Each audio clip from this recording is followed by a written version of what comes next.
जी नाज़रीन, ब्रेक के बाद एक बार फिर आपको खुश आमदेद कहते हैं। बात हो रही है ड्रोन हमलों के हवाले से। मुल्क की सलामती, सिक्योरिटी और खुद मुख्तारी की जो हम बातें करते हैं ये कहाँ गई, क्योंकि पाकिस्तान में इस तरह के हमले रोजाना हो रहे हैं। इसी हवाले से हम गुफ्तगू करें। हमारे साथ शरीक हैं इमरान खान साहब और जनरल रिटायर्ड हमीद गुल साहब। इनसे गुफ्तगू का सिलसिला जारी है। इमरान खान साहब, आप धरना दे रहे हैं, आप इससे पहले भी जैसे मैंने जिक्र किया दे चुके हैं और कराची में भी मौजूद हैं। मियां नवाज शरीफ का ये कहना है कि वो भी इन ड्रोन हमलों के खिलाफ हैं, वो भी लॉन्ग मार्च भी करेंगे। तो आप और उनका एजेंडा एक है क्या? फर्क सिर्फ जातियात का आ जाता है इसमें?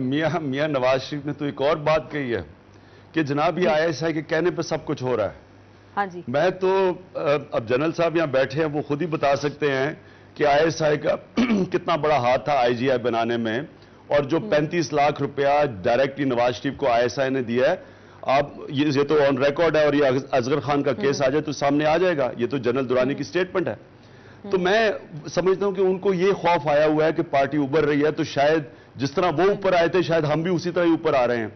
लेकिन मैं उनसे सवाल ये पूछता हूं, उन्होंने कहा कि ये क्या धरने कर रहे हैं आप पेशावर में और इधर, तो प्रेसिडेंट का घेराव करें, और ऊपर से खुद भी अनाउंस कर दिया कि ये ड्रोन अटैक्स गलत हैं। तो मैं मियां साहब से पूछता हूं कि पंजाब 60% पाकिस्तान है, आज फैसला करें, आप पंजाब के सारे रूट्स ब्लॉक कर दें। आप ये तो करके दिखा देना, आपके नीचे पंजाब है। ये किसको आप ये ड्रामे करते जा रहे हैं कि जी मैं लॉन्ग मार्च करूंगा, ये करूंगा। पावर में आप बैठे हुए हैं, 3 साल आपने इक्तदार शेयर किया उनके साथ। अब नूरा कुश्ती खत्म करके लोगों को फिक्र पड़ गई है इनको कि जनाब अब हुकूमत अवाम समझ बैठी है, तो अब असल ऑपोजिशन बने। लेकिन लोगों को आप धोखा नहीं दे सकते। और जो आपके बाहर लोग बैठे हुए हैं, जिनके कमांड पे आपने NRO के वाली इलेक्शन लड़ी, आपने APDM की सारी मूवमेंट बर्बाद की, आपने हमें बॉयकॉट करवा के खुद इलेक्शन लड़ लिया, और फिर अब ये भी साबित हो गया कि विकीलीक्स के अंदर कि वो चीफ जस्टिस के लिए नहीं था, वो अपनी हुकूमत बहाल करने के लिए था पंजाब की। तो आज लोग ये पुरानी बातों से आपकी बातों में नहीं आने लगे।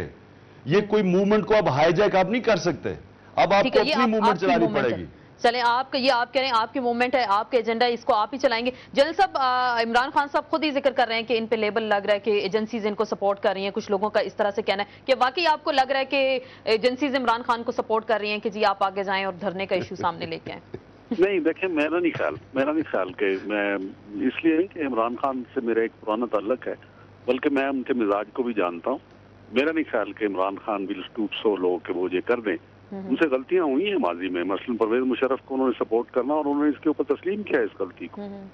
तो लेकिन वो इस किस्म का इंसान नहीं है। लेकिन मियां नवाज शरीफ साहब फिर ऐसा क्यों कह रहे हैं? मैं आपको एक चीज कह दूं आसमा। जी बिल्कुल। इनका तो 35 लाख रुपया ऑन रिकॉर्ड है ना कि लिया नवाज शरीफ ने ISI से।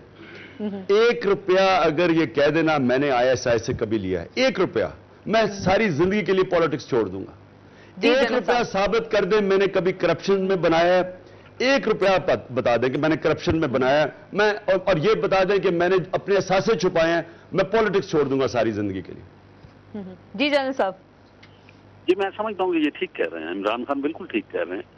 ये इस किस्म के आदमी नहीं है, मैं तो पहले ही कह चुका हूँ, क्योंकि इनका एक मिजाज है, एक किरदार है, वो कौम के सामने है।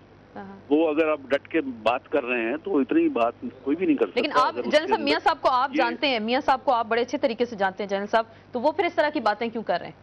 मियां साहब किसी ट्रैप में आए हुए हैं बहुत ज्यादा, पता नहीं क्यों। ये कॉम्प्रोमाइज, ये सिस्टम है जो ना, मैं यही बात कि सारा जो वेस्टर्न डेमोक्रेसी का सिस्टम है, ये सिस्टम ऑफ कॉम्प्रोमाइजेज है, और ये सेल्फ इंटरेस्ट के ऊपर बेस्ड है। और दूसरा, मियां साहब के अभी जो बिजनेस इंटरेस्ट हैं, इसीलिए बहुत अरसा पहले ये बात कह दी गई थी, मेरे ख्याल दानिश्वरों ने, कि जो बिजनेसमैन होते हैं उनको इक़्तिदार नहीं मिलना चाहिए। उसकी बुनियादी वजह यह है कि उनको अपने इंटरेस्ट ज्यादा अजीज होते हैं। At the end of the day वो अपने इंटरेस्ट की तरफ ज्यादा झुकाव रखते हैं। ठीक, आपको सबके अपने लेकिन जी इमरान खान ये तो बिजनेसमैन है ना, आसिफ जरदारी तो बिजनेसमैन नहीं है, लेकिन वो भी नहीं वो किसी सूरत अमेरिका की लाइन से नहीं हटेगा।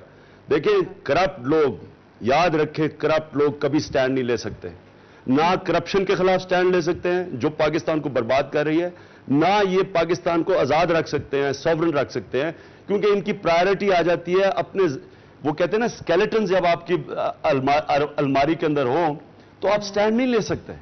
आप तब स्टैंड ले सकते हैं जब आपको अपनी फिक्र ना हो कि मुझे कोई एक्सपोज नहीं करेगा।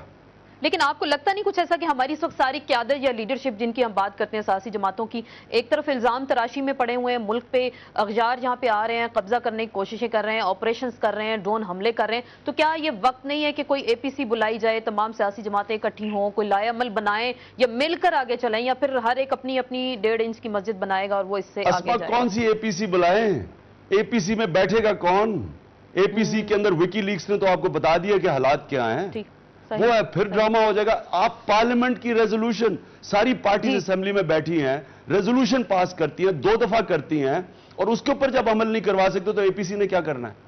क्यों जनरल साहब, आपको क्या लग रहा है पाकिस्तान के जो हालात जिस तरफ जा रहे हैं, और ओबामा की जैसे हमने बात की, हिलरी क्लिंटन की बात की, अमेरिकन खुलकर कह रहे हैं कि पाकिस्तान में फिर दोबारा ऐसी एकतरफा कार्रवाई करेंगे, तो ये हम नताइज कब तक भुगतते रहेंगे? और फिर खुद मुख्तारी की जो फिर हम बातें करते हैं, फिर इस तरह की फिर हम मेरे ख्याल से बातें ना करें कि खुद मुख्तार हम मुल्क इस वक्त मौजूद हैं। देखिए, बिल्कुल सही है, हम खुद मुख्तार हैं, हम आज़ाद नहीं हैं। हमारी फॉरेन पॉलिसी, जो आज़ाद ममालिक होते हैं उनकी फॉरेन पॉलिसी हुआ करती है। गुलामों की ना कोई जमहूरियत होती है, ना आमरीयत होती है, बल्कि उनकी तो इंसानियत भी नहीं होती, और उनकी कोई खारजा पॉलिसी नहीं हुआ करती, क्योंकि वो तो ताबे होते हैं किसी के। ये हम गुलामी के दौर में से गुजर रहे हैं। अब असल पावर जो है वो इस्टेब्लिशमेंट की पावर फेल हो चुकी है। रेमंड डेविस केस के अंदर ये पता चल गया था कि इस्टेब्लिशमेंट तमाम के तमाम, जो पॉलिटिकल, पार्लियामेंट समेत, और इवन जुडिशरी, मुझे अफसोस से कहना पड़ता है, जिन्होंने सुओ मोटो नोटिस नहीं इसका लिया, तमाम पॉलिटिकल पार्टीज जो हुकूमत में थी या अपोजिशन में थी, उन सब ने एक किरदार अदा किया रेमंड डेविस को छुड़वाने में। कौम दूसरी तरफ थी। तो अब बात बड़ी वाज़ेह हो गई है कि एक बहुत कंप्लीट डिवाइड है, तकसीम है कौम और उनके दरमियान। अभी जो अवाम की ताकत है वो कब बरूए कार आती है। एक इमरान खान ये काम कर रहे हैं, अच्छी बात है, बहुत अच्छी बात है, लेकिन दूसरी तरफ जो कौम को उभारना है वो अब इनकलाब के लिए।